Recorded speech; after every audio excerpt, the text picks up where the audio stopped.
weeks, I usually train between 21 and 24 hours in a week. So it comes out to 3 or 4 hours every single day of just training. For a normal day for me, I usually wake up around 6:30 or 7.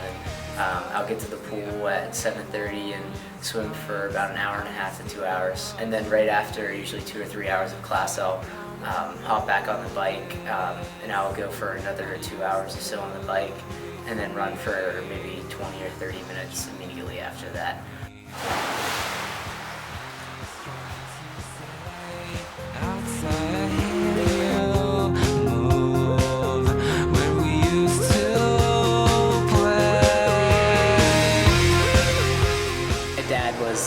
Is really and still is very involved in triathlon. He still races competitively, and so ever since I was a little kid, I've always watched him do races, and it's something that I always wanted to get into. I am only here for you when you're far away from home. When you're far away from home, all your dreams and memories can only get you so far. Do you feel it too? I am only here for you.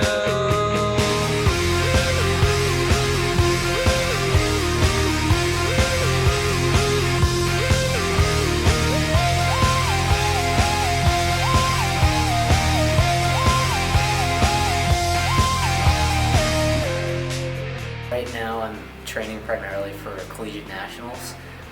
It's the championship where all the collegiate triathletes go down to Columbia, South Carolina in a race.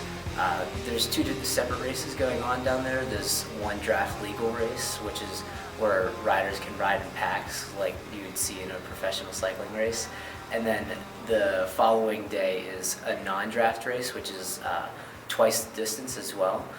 But in that race, they'll have athletes not drafting each other. The race is easier mentally just because you know you've put all that work in and you know you're going to be ready for it. The hardest part is the grind, those 3 or 4 hours every day, and the race could be a month or two away and you're like, why am I doing this same workout for the 3rd time in a row? That's where you really feel mentally, but that's kind of part of the challenge to getting to the top.